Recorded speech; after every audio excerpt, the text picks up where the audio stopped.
Let me tell you a little story. Not a personal story as in my own story, but somebody I met. I was talking about this one time. It's a brother, he came up to me. And you know, sometimes people just have that look in their eye.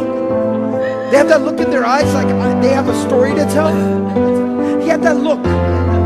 And he walked up to me and he said, brother, what you just talked about really personally hit home for me. People walk by, no one lends a hand, no one understands. It's fine, he don't need a friend. He's better off alone, but the cuts have shown way along his arm. People notice self-harm. He acts normal and calm. He roams the street, bloodied and beat. Strangers realize the danger with no shoes on his feet. Live or die is the same, too depressed to fight. He's a mess for sure, heaven or hell. He's a sight for sore eyes. Every day he tells lies until he finally cries in tears in the middle of a room. No one knows what happened, so he runs outside. He screams then hides. He yells for help but doesn't hear a thing back. He feels all alone, fear is his cologne. He feels trapped inside with no one to talk to until we finally wake him up, saying you gotta pull through. Now here we go now. See this pain he won't allow.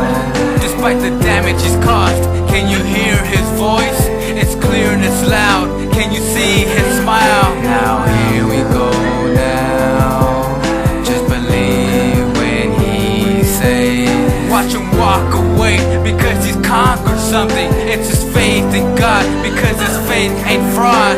The only thing left is depression in his thoughts, suicide in his mind. Still confused but he hides. Doesn't matter either way cause he's dead inside. None of us can really describe the pain he's feeling. Slices and slits won't make the pain not exist. He wants it to end, sick of acting and pretend, bending emotions with overdosing potions. And he's still not dead, but he keeps on hoping it'll all drown soon. See, he's not a clown dude. Stop acting so rude, or his death to come will be blamed all on you. You don't know how he's feeling. See, 1 second he's fine and the next is divine. To the end of his line, cussing at home, fussing when alone, wondering why this pain always seems to drive insane. Thinking to oneself, will he ever get the strength to overcome himself? Now here we go now. See this pain he won't allow. Despite the damage he's caused, can you hear his voice? It's clear and it's loud. Can you see his smile? Now here we go now. Just believe when he says. Watch him walk away because he's conquered something. It's his faith in God because his faith ain't fraud. Such a serious thing. So I said, please tell me, how did it hit home for you? I sat him down, I said, please tell me your story. He said, brother, today was the first day that I prayed in a year. I was very practicing for most of my life, praying 5 times a day, but today is the first time I have prayed in a year.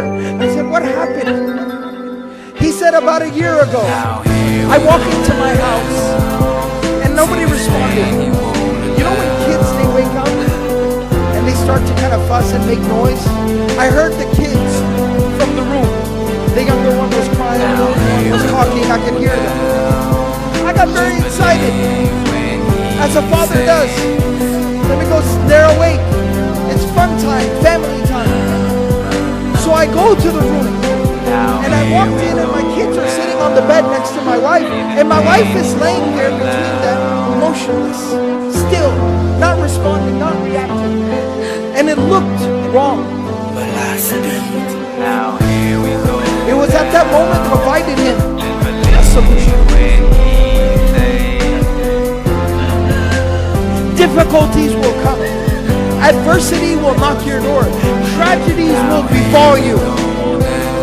But every single time you fall, stand back up. Every single time you deal with the difficulties, it'll solve your problems. It'll ease your difficulties.